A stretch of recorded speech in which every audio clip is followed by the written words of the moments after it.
clearly did not spread the amount of cheer that would have been spread had they gone out and signed Aaron Judge. And I'm not saying that they shouldn't have spent the money, Ray, because honestly they should have. I mean, they've got it to spend. Charles Johnson is a billionaire of the first degree. He could buy 10 Aaron Judges and not even come close to running out of money. And that's, I think, the very frustrating thing. You know, however, if I can borrow from Monte Ellis, in the back of Aaron Judge's mind, it might have been very simply, I'm always going to be a Yankees. You know, I mean, really, you know, he might not have done anything more than just sort of use the Giants to drive up a price, which, you know, is significant. A 9-year, $360 million contract. It is the largest free agent signing in the history of Major League Baseball. I'm sure you've even seen the breakdown, like to the minute.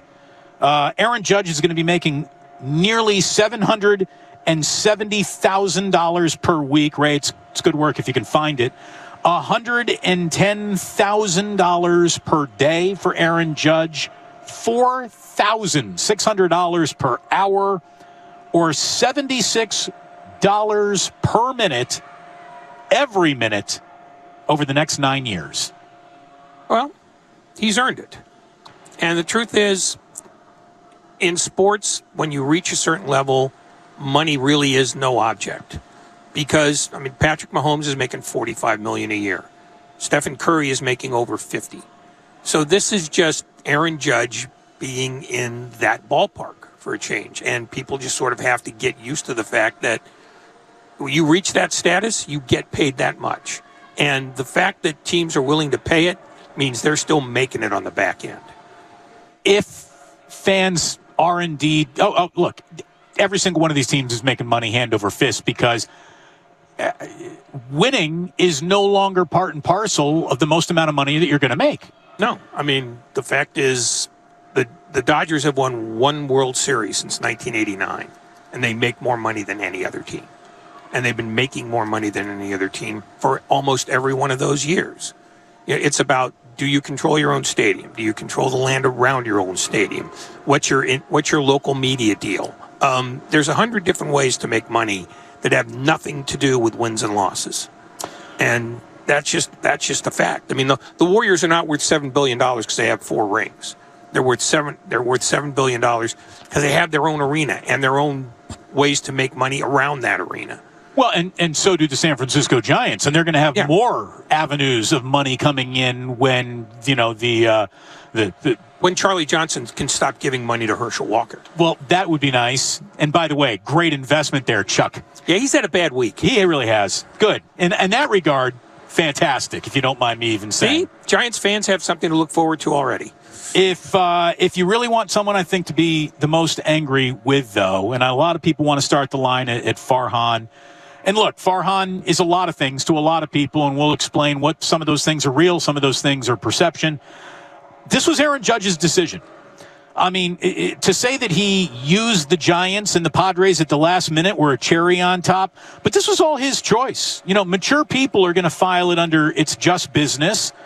The Giants, and, you know, we know that they don't offer winning big right away for Aaron Judge. So, you know, he absolutely played up the my hometown, my childhood dream angle, or anytime anyone wanted to go with that angle, he did nothing to mute it. That's for sure. And he'd have been a fool to do so. Exactly. Look, jobs in sports and jobs in the real world essentially meet in only one intersection. If you want to make more money next year, I don't care where you work. This is a universal truth. If you want to make more money next year, have someone offer you a different job for next year. It's just that simple. If you want to make more money, get a competing offer in the room, then you're going to find out what you're either worth based on the new offer or what your existing company is going to turn around and hand to you. A second bidder has always been the best way to make more money for everyone. And in Aaron Judge's case, it certainly didn't hurt that he won the MVP and hit 62 home runs along the way. Yeah, well, that's how you get the competing offer. I mean, Kirk Cousins was the highest paid quarterback in football for a while because the market said he was, not because he was the best quarterback. It's about how badly do you want me and how badly does somebody else want me. That's how you jack up a price. And he and his agent played it great, and the Vikings, paid through the nose for him. Whether they're happy about what they've paid, that's up to them. But that's how it's done. You're absolutely right. It's give me 2 offers and give me 2 interested buyers, and the sky's the limit. Especially if in the 11th hour you can also sprinkle in a third on top, which looked like San Diego absolutely signed up to, take a legitimate shot, be a patsy. And look, we got a list. I got a couple of lists here. Why not signing Aaron Judge is bad, and why not signing Aaron Judge is actually good. We're going to get to both lists in just a second. But first, Austin is in Napa. Austin, you're on 95.7 The Game. Hello. Hello. Thanks a lot, guys, for taking my call. I just have 3 quick points and questions. The first one is, do you really think that Aaron Judge, adding to the Giants would match the Padres and the Dodgers competitively regardless? Or if this is mainly a fan engagement attempt, enthusiasm attempts to get butts in the seats. A lot of folks have likened this to the Pujols contract the Angels signed, and would love your thoughts. And then secondly, respectively, Ray, you were saying that there's really only B-plus level prospects for starting pitchers. I'm just curious what you guys think about Rodon as a viable, option to come back now that we have a little money left over. And then the final thing is, I'd really like to applaud you, Damon, on your work with the Guardsmen. And I'd encourage you to pitch a donation opportunity for folks that can't make it down to the Christmas tree lot. You've done great work with this charity. I've done a lot of work from Napa Valley with the annual wine festival, which is coming up on March 11th of this year. We encourage your listeners to go and support. And it's just one of the best tastings of Napa Valley wine annually. And just really appreciate your guys' insight, and thanks a million for taking my call. I appreciate you, Austin. Thank you very much. And anyone who can make it down here, guardsman.org is the website. And if you'd like to make a donation, it would be greatly, greatly appreciated, and it would be put to very good use. To get back to what you originally called about there, Austin, let's just start with what Aaron Judge does alone in the lineup for the San Francisco Giants. I don't think you can't downplay his impact in a lineup, but other teams would probably go ahead and do it for you. It wouldn't be the ballpark suppressing his production. It would be a cavalcade of intentional walks, unless, of course, you had Big Mick Chaniger behind him, which would have happened. But, Yeah, well, I mean, the fact is he can only play one position and bat only one time through the order, no matter what, unless they're going to change the rules. He was going to make the most sense for the Giants if it was part of a bigger strategy. And the fact that they didn't get him indicates that they have money to reallocate, but do they have people who are interested in coming out here? Because I think that's part of the problem here. Carlos Rodon, is the pitcher who the caller was referring to earlier, but apparently he wants a 7th year and nobody's willing to go there yet. But somebody will, because somebody needs that left-handed arm. It's still not time for that particular apple to get plucked. But it's going to happen. The Giants will have to be willing to not only overpay, but overstay. And that's the thing that scares most general managers about pitching, is they don't want to do what the Rangers did with Jacob deGrom. More people seem to like the Verlander deal for the Mets because it's only 2 years for a guy who never breaks down. And so that's really that's where the arguments are. It's not about how much money you get in aggregate. It's about how many years you are committed to a guy. And the Judge contract, to the extent that people think it's too much, is more about how long he's going to get paid than it is how much he's going to get paid. He has a 9-year deal. He's 31 years old. His next big injury would be the third of his career. I mean, he has been shelved a couple of times for a a handful of games. I mean, a handful of weeks at a time in both instances. So he's not a spring chicken. And look, it's one of those deals that is officially built to fail. How many teams in baseball can carry a bona fide built-to-fail contract? Pretty much the Yankees and the Dodgers, right? I mean, now anyone could do it because we all know there is no end to the ability to spend.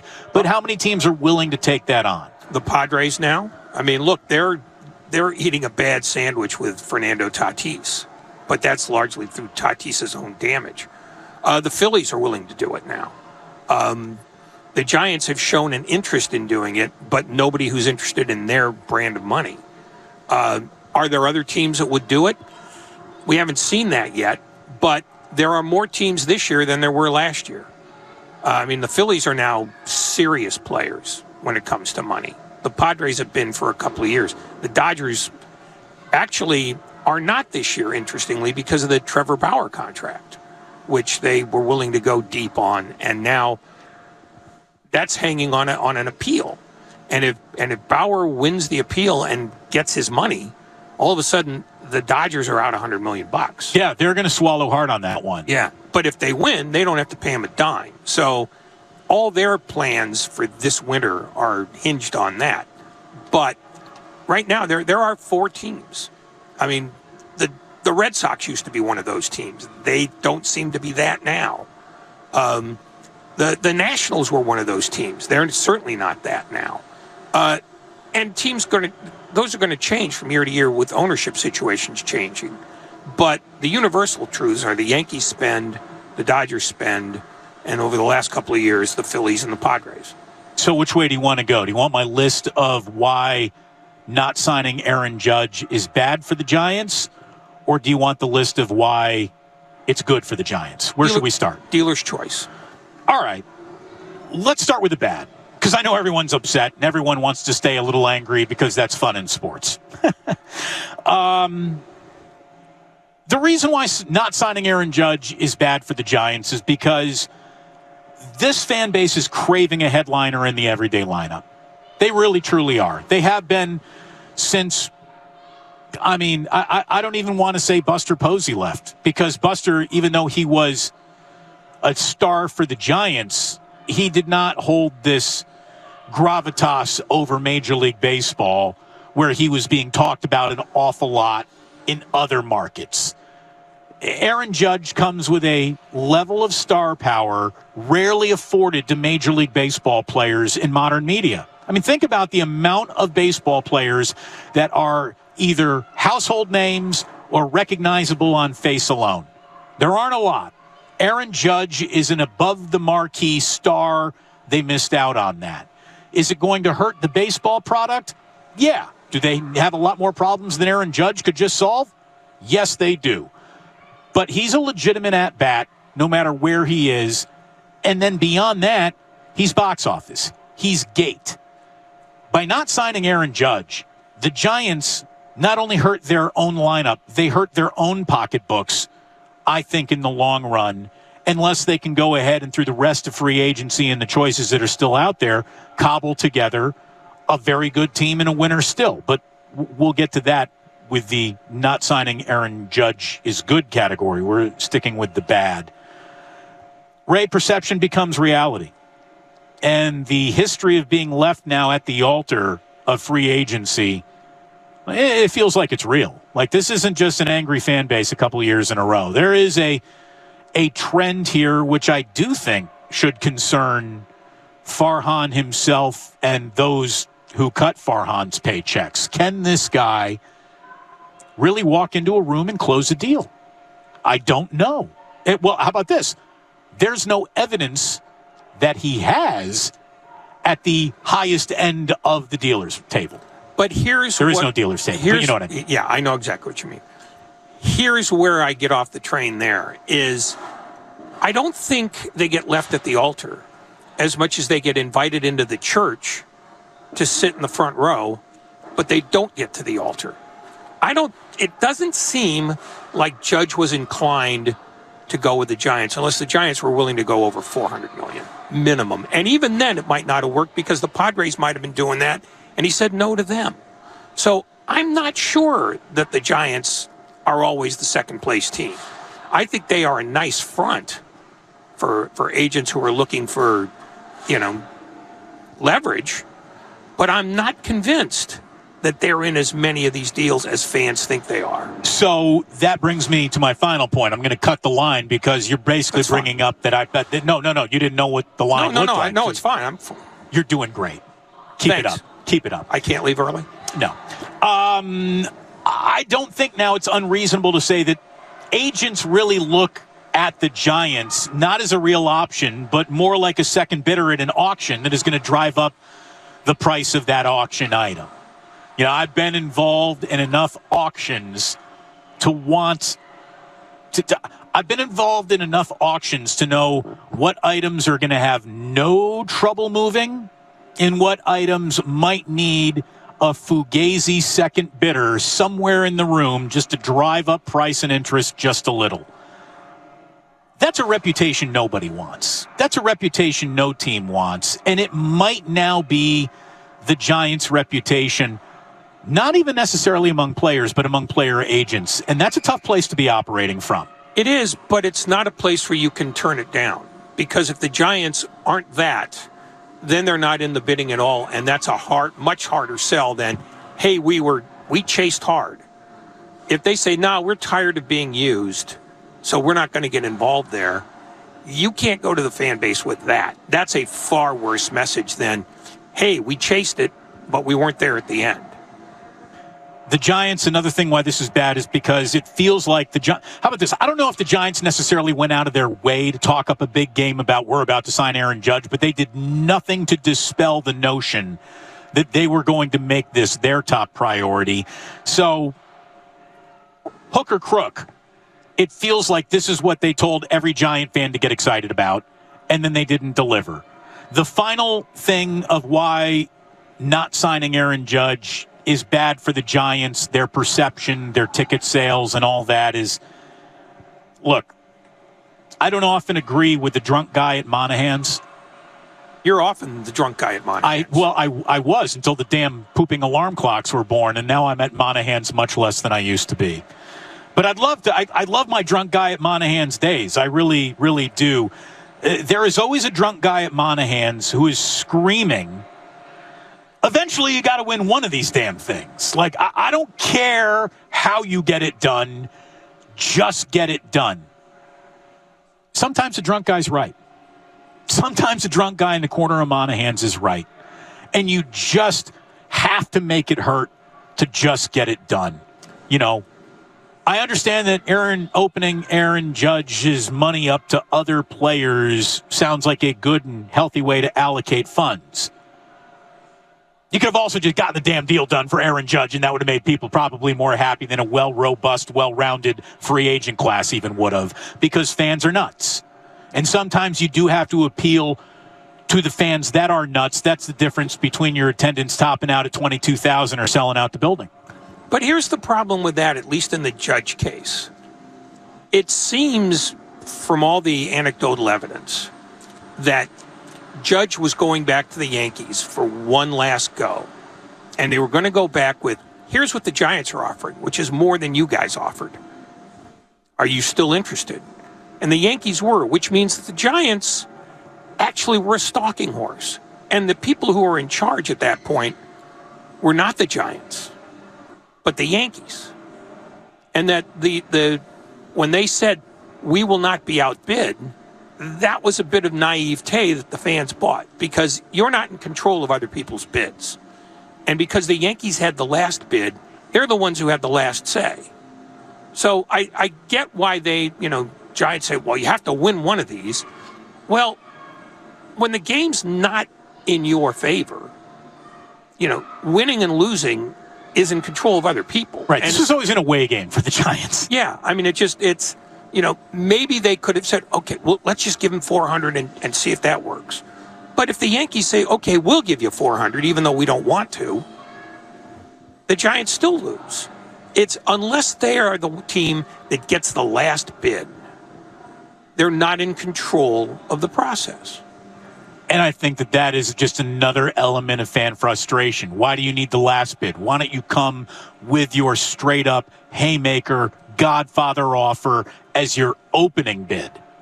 And you're bidding against yourself in that moment, but in order to get it done, you kind of need to do it in some moments. Look, here's the deal. We're going to come on back and take some calls. We have not taken more than one call, and I see them starting to line up. Lucas is writing them down right now. We are going to be taking your calls coming up next, and I've got my list, optimistic, pie in the sky as it will sound to some of you, as optimistic as it might sound to some of you, a list of reasons why not signing Aaron Judge is actually not a devastating development for the San Francisco Giants.